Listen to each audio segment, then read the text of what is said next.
أعوذ بالله من الشيطان الرجيم. بسم الله الرحمن الرحيم. يستفتونك قل الله يفتيكم في الكلالة إن امرؤ هلك ليس له ولد وله أخت فلها نصف ما ترك وهو يرثها إن لم يكن لها ولد فإن كانت اثنتين فلهما الثلثان مما ترك وإن كانوا إخوة رجالا ونساء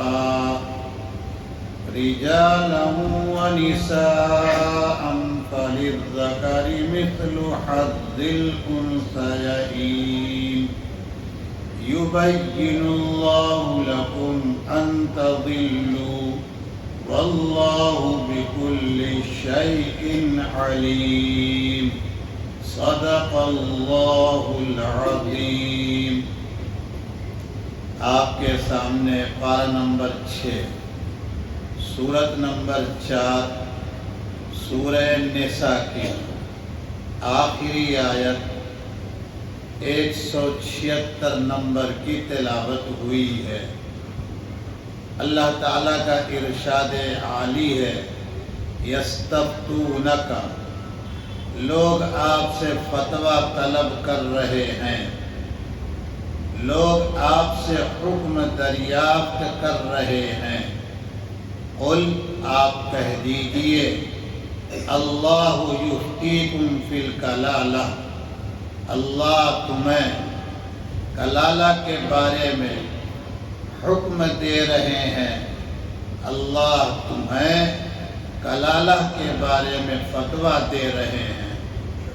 ان امرؤ ہلاک، اگر کوئی شخص ہلاک ہو جائے، لیس لہ ولد، اس کی اولاد نہ ہو، ولہ اخت، ہاں اس کی ایک بہن ہو، فلہا نصف ما ترک، تو اس کے لیے متروکہ کا آدھا ہوگا، وہو یرثھا، اور بھائی بہن کا وارث ہوگا، ان لم یکن لہا ولد، بشرطے کہ اس کی اولاد نہ ہو.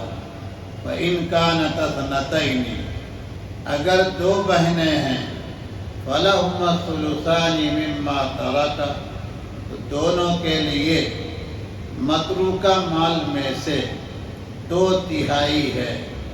وَإِن كَانُوا إِخْوَةً رِجَالًا وَنِسَاءً، اور اگر چند بھائی بہن مرد عورتیں ہوں، فَلِلذَّكَرِ مِثْلُ حَظِّ الْأُنثَيَيْنِ، تو ایک مرد کے لیے 2 عورتوں کے حصے کے برابر ہوگا.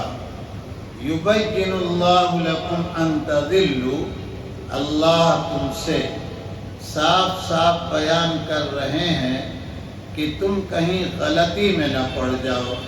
واللہ بکل شیء علیم، اور اللہ ہی ہر چیز سے واقف ہیں.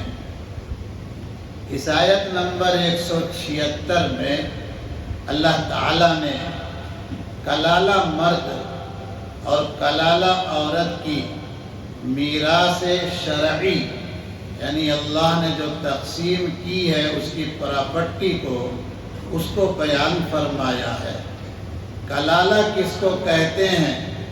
کلالہ وہ مرد ہے یا کلالہ وہ عورت ہے جس کے والدین مرتے وقت یا جس کی اولاد مرتے وقت موجود نہ ہو. سیدھے لفظوں میں مطلب یوں سمجھیں کہ ایک آدمی کا انتقال ہو رہا ہے، ایسی پوزیشن میں اس کے ماں باپ بھی نہیں ہیں اور اس کی کوئی اولاد بھی نہیں ہے، تو یہ کلالہ ہے. اللہ کے کلام کی زبان میں، کلام کی روشنی میں، چاہے وہ مرد ہو یا عورت ہو. ان امرؤن ہلکا، امرؤن اے رجل الکلالتی، اگر کلالہ شخص ہلاک ہو جائے یعنی کلالہ شخص کا انتقال ہو، لیس لہ ولد، اللہ نے خود یہ قید لگائی ہے، اس کلالہ کی موت کے وقت اس کی کوئی اولاد نہیں ہے۔ ظاہر سی بات ہے، اب جب اس کی اولاد نہیں ہے اور کلالہ صاحب مال ہے، پراپرٹی ہے، بنگلے ہیں، گاڑیاں ہیں، پیسے ہیں، سب کچھ ہے، تو اب یہ کون لے گا؟ اس کا وارث اور حقدار کون ہوگا؟ اللہ تعالیٰ کہتے ہیں وَلَهُ أُخْتٌ، یہ کلالہ یعنی جس کی موت ہوئی ایسی حالت میں کہ ماں باپ بھی نہیں ہے، اولاد بھی نہیں ہے، ایک بہن ہے۔ اب یہ بہن دو قسم کی ہوں گی، یا یہ بہن حقیقی ہوگی یعنی مرنے والا اور اس بہن دونوں کے ماں باپ ایک ہیں، اسی کو حقیقی بہن کہتے ہیں۔ اور یا تو یہ بہن اللاتی ہوگی، کیا مطلب؟ یعنی مرنے والا کلالہ اور بہن دونوں کے باپ ایک ہیں، باپ شریک بہن اس کو کہتے ہیں۔ تو اگر یہ بہن ہے تو کلالہ یعنی مرنے والے کی ساری پراپرٹی کی آدھا یعنی نصف 50 کی مالک بن جائے گی ہے۔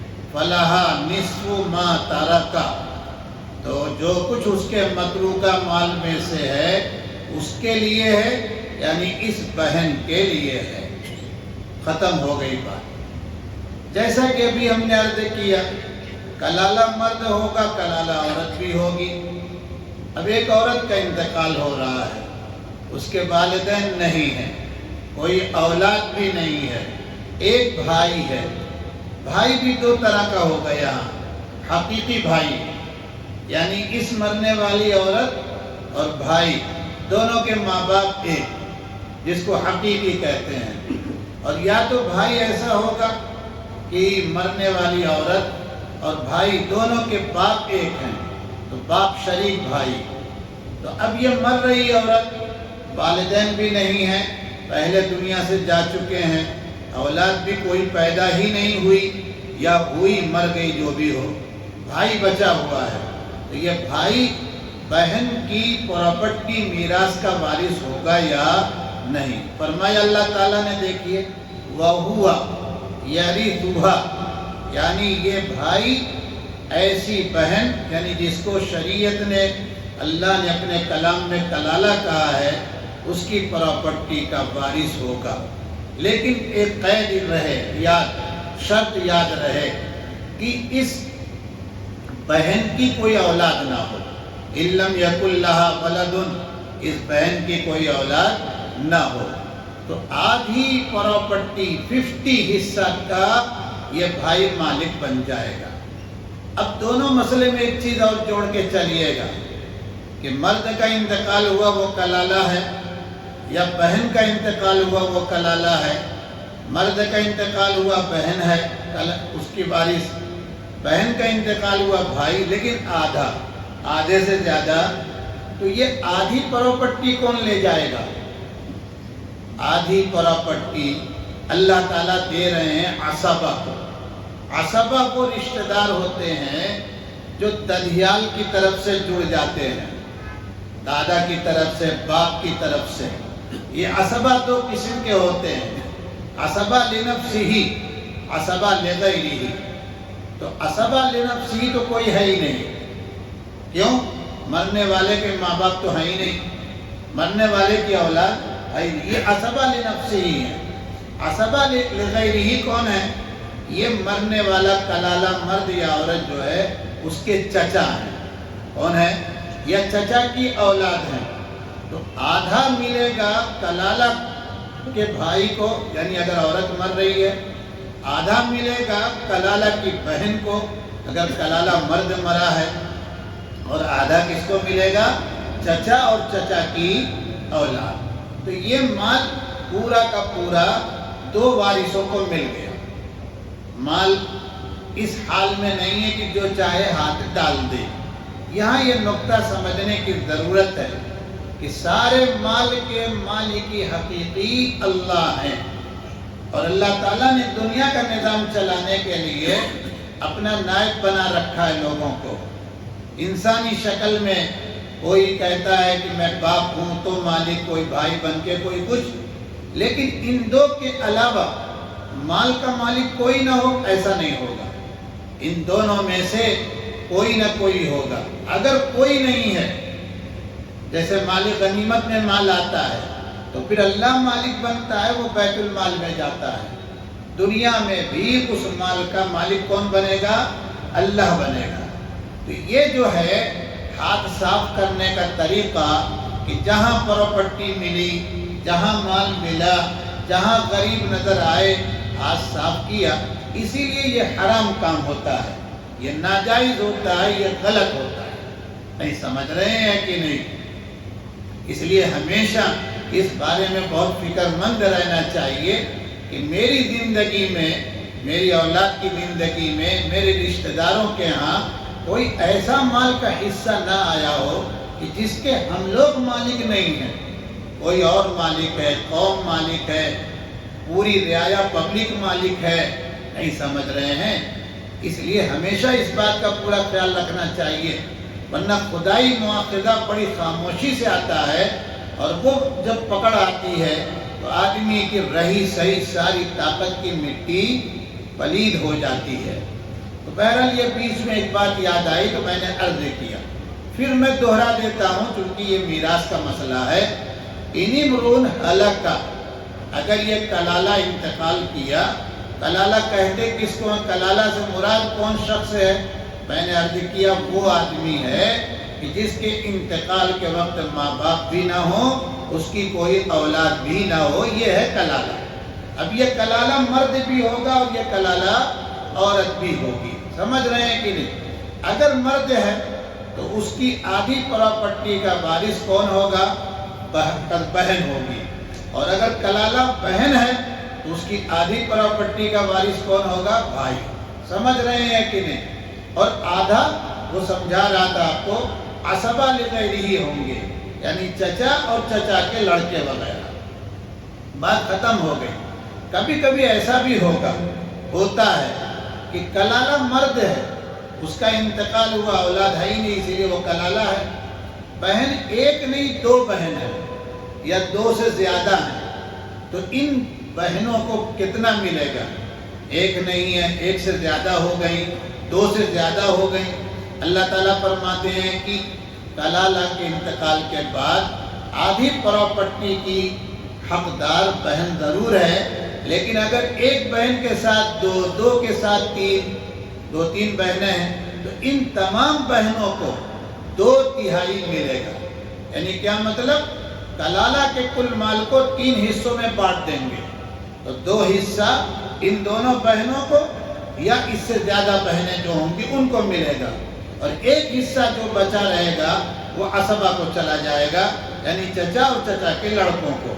فَإِنْ كَانَتْ اثْنَتَيْنِ، اگر 2 بہنیں ہیں، وَلَهُمَا الثُّلُثَانِ مِمَّا تَرَكَ، تو دونوں بہنوں کے لیے اس میں سے جو کلالہ نے چھوڑا ہے وہ مل کے رہے گا۔ بات ختم ہو گئی۔ کبھی ایسا ہوتا ہے کہ کلالہ مر رہا ہے لیکن کئی بھائیوں کو چھوڑ کے مر رہا ہے، کئی بہنوں کو چھوڑ کے مر رہا ہے، تو کلالہ مرد ہو یا عورت، اس کے مرنے کے بعد جو وارث ہوئی ہے وہ 2 بھائی، 2 بہن، 4 بھائی، 5 بھائی، 5 بہن۔ اب یہاں کیسے تقسیم کریں گے آپ؟ کیونکہ جو کچھ میراث ان میں بٹے گی وہ آدھی بٹے گی، آدھی سے زیادہ نہیں بٹے گی۔ آدھا کیسے بانٹیں گے؟ فرما رہے ہیں ان کانوا اخوۃ رجالا ونساء، اگر چند بہنیں، چند بھائی، مرد عورت ہیں، تو اب یہ چلا جائے گا پچھلے نقشے پر۔ کہاں؟ آیت نمبر 12 میں جب پڑھے تھے، یوصیکم اللہ فی اولادکم للذکر مثل حظ الانثیین، کہ ایک مرد کو 2 عورتوں کے حصے کے برابر ملے گا۔ اگر کلالہ مرا مرد اور اس نے 2 بھائی چھوڑے ہیں اور 2 بہنیں چھوڑی ہیں، تو اب یہ بڑھ جائے گا 6 سے۔ اور ہر بھائی کو 2 حصہ اور بہنوں کو 1 مل جائے گا۔ اسی کو اللہ تعالیٰ کہتے ہیں فَلِلذَّكَرِ مِثْلُ حَظِّ الْأُنثَيَيْنِ، ایک مرد کے لیے 2 عورتوں کے حصے کے برابر ہوگا۔ بات پوری ہو گئی، اللہ کے فضل سے سبق بھی پورا ہو رہا ہے۔ آیت کا میں ہمیشہ کہا کرتا ہوں، آخری ٹکڑا جو ہوتا ہے وہ بہت ہی قابل غور ہوتا ہے۔ اتنی چھوٹی چھوٹی بات، اللہ جو مہربان ہے، رحیم ہے، بڑے شفیق ہیں، یہ اپنے بندوں کو، جبکہ یہ قرآن پوری انسانیت کے لیے آیا ہوا ہے، کھول کھول کے کیوں بیان کر رہے ہیں؟ فرمایا انت دلو، اللہ تمہارے سامنے یہ کھول کھول کر اس لیے بیان کر رہے ہیں کہ تمہارے یہاں پراپرٹی کا جھگڑا ہوتا ہے، پراپرٹی کے بٹوارے میں غلطیاں ہوتی ہیں، تو تم کہیں غلطی کر کے پراپرٹی تقسیم نہ کرو، بلکہ جو قانون قاعدہ تمہارے سامنے 2-2-4 کی طرح ہم بیان کر رہے ہیں، اس کی روشنی میں تقسیم کرنا، اور ہمیشہ غلطیوں سے، بھول سے، اس طرح کی گڑبڑی سے بچ کے رہنا۔ اس کے بعد 2 جملے اور آئے، اسی پر آیت 176 ختم ہو رہی ہے، سورت ختم ہو رہی ہے۔ بہت غور کا جملہ ہے، واللہ بکل شیء علیم، اور اللہ ہر چیز سے واقف ہے۔ کلالہ کی میراث کو میرے بتائے ہوئے وصول کے مطابق تقسیم کرو گے تو بھی میں جاننے والا ہوں، اس پر اجر دے دوں گا، ثواب دے دوں گا، تمہاری دنیا بھی حرام مال سے بچا کر عافیت اور اطمینان والی بنا دوں گا، چین سکون والی زندگی ہو جائے گی۔ اور اگر تم نے جاہلوں کی طرح میرے قانون کو توڑ کر تقسیم کیا یا قبضہ کر لیا ایک نے طاقتور بن کے، تو اللہ ہر چیز سے واقف ہے، ہر چیز کو جاننے والے ہیں۔ میں فوراً نہیں مواخذہ کروں گا، فوراً نہیں پکڑ کروں گا، میں ڈھیل دے دوں گا، میں بہت ہی طاقتور جانکار ہوں، اور پھر ایک ایک بال کا حساب لے کر رہوں گا۔ اللہ تعالیٰ کے فضل و کرم سے 5 پارے بھی پورے ہوئے، چھٹے میں یہ 4 رکوع بھی ہوا، اور سورہ نساء جو تھی یہ مکمل ہو گئی۔ اللہ تعالیٰ کی عنایت، پورے رمضان خطرہ تھا مجھ کو کہ کر پاؤں گا کہ نہیں کر پاؤں گا، پورا ہوگا کہ نہیں ہوگا۔ اور عجیب بات ہے کہ اس سورت کا آغاز اللہ تعالیٰ نے عورتوں، یتیموں اور اس طرح کے وارثوں کے مسائل سے شروع کیا، اور اس سورت کا اختتام بھی اللہ تعالیٰ نے عورتوں کی پراپرٹی، کلالہ کی میراث کے مسئلے پر بیان کیا۔ یہ اللہ تعالیٰ کے قانون کی جامعیت کی بات ہے۔ اللہ کے سامنے ہاتھ اٹھائیے، 2-4 منٹ دعا کر لیجئے۔ الحمدللہ وحدہ والصلاة والسلام علی من لا نبی بعدہ، ربنا آتنا فی الدنیا حسنہ وفی الآخرۃ حسنہ وقنا عذاب النار، ربنا آتنا فی الدنیا حسنہ وفی الآخرۃ حسنہ وقنا عذاب النار، ربنا آتنا فی الدنیا حسنہ وفی الآخرۃ حسنہ وقنا عذاب النار۔ اللہم آتنی افضل ما تؤتی عبادک الصالحین، اللہم احسن عاقبتنا فی الامور کلہا وأجرنا من خزي الدنيا وعذاب الآخرة، اللهم اكفني بحلالك عن حرامك واغنني بفضلك عمن سواك، اللهم إني أسألك بأني أشهد أنك أنت الله لا إله إلا أنت الأحد الصمد الذي لم يلد ولم يولد ولم يكن له كفوا أحد، اللهم إني أسألك النعيم المقيم الذي لا يزول ولا يحول، يا رب صل وسلم دائما أبدا على حبيبك خير الخلق كلهم۔ یا اللہ ہم سب پر اپنی مہربانی کی بارش فرما دیجئے، کرم کر دیجئے، اپنی عنایتوں میں ہم سب کو ڈھانپ لیجئے۔ اے اللہ آپ ہی کی توفیق، آپ کا عنایت کیا ہوا کرم کا معاملہ ہے، کہ آپ نے روزہ رکھوایا، آپ نے نمازوں کے لیے کھڑا کر دیا، اے اللہ آپ نے تراویح کے لیے بلا لیا، اے اللہ وہ بھی صحابہ کی اجماع کے طریقے پر 20 رکعت کے لیے آپ نے بلایا، اے اللہ نوافل کی توفیق آپ نے عطا فرمائی، زکوٰۃ و صدقات کی دولت بھی آپ نے عطا فرمائی، اے اللہ سب کو قبولیت کے معیار پر رکھ کر محض اپنے فضل سے قبول فرما لیجیے، قبول کر لیجیے۔ اے اللہ یہ زبان کہنے کی حقدار نہیں ہے کہ قبول کر لیجیے، لیکن آپ سے درخواست ہے، اے اللہ ہم اپنی کوتاہیوں سے اپنی دنیا کی زندگی میں بہت مختلف اور پریشانی کے حالات میں ہیں، اے میرے مالک آپ فضل فرما کر ہم سب کو اپنی نماز اور عبادت والی چین و سکون والی زندگی عطا فرمائیے۔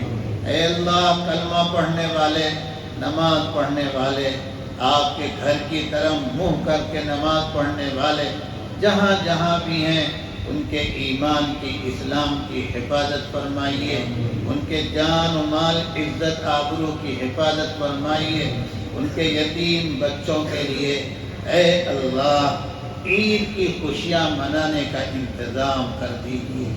اے اللہ مختلف علاقوں کے کیمپوں میں یتیم معصوم بچے اور بچیاں ہیں، ان کے ہاتھوں، ان کے سروں پر آپ اپنی کرم کا، محبت کا ہاتھ رکھ دیجیے۔ وہ نظر اٹھاتے ہیں کہیں سے ان کے ماں باپ کا وجود، ان کے ماں باپ کا نام و نشان نہیں مل رہا ہے، اے اللہ آپ ان کو شہادت کا درجہ عطا فرمائیے، شہادت عظمیٰ عطا فرمائیے۔ اے اللہ مسجد اقصیٰ کی آزادی، اس کی رہائی کے لیے کوئی نیک بندہ پیدا فرمائیے، شجاع و بہادر پیدا فرمائیے۔ اے اللہ اس ملک کے حالات کو مظلوموں کے لیے، مسلمانوں کے لیے امن کا گہوارہ بنا دیجیے۔ اے اللہ اس ملک کے حالات کو درست کر دیجیے۔ اے اللہ ہم بڑے کمزور لوگ ہیں، بہت ہی کمزور لوگ ہیں، بڑے بے بس لوگ ہیں، مجبور لوگ ہیں۔ آپ اب تو ظالموں کو روک دیجیے، اب تو ظالموں کے پیروں میں بیڑی ڈال دیجیے، اب تو ظالموں کے گردنوں میں طوق ڈال دیجیے۔ اے اللہ ان کو کب تک آپ اقتدار دیں گے؟ اب تو اقتدار سے محروم کیجیے۔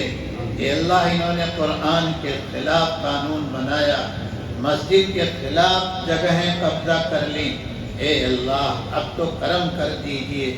اے میرے مالک ہم آپ کے نیک بندوں کے برابر بالکل نہیں ہیں، اے اللہ ہم شاملی کے مجاہدین نہیں ہیں، اے اللہ ہم القاسم محمد نانوتوی جیسے لوگ نہیں ہیں، اے اللہ ہم حاجی امداد اللہ جیسے متقی لوگ نہیں ہیں، لیکن ہے تو انہی کے نام لینے والے مالک۔ آپ کا کرم ہے، اس گھر میں بیٹھے ہیں، آپ کے کلام کا ترجمہ، اس کی وضاحت ہوتی رہی، قبول کر لیجئے، ہماری زندگیوں کو اپنی رضا اور اپنی اطاعت کے تابع بنا دیجئے۔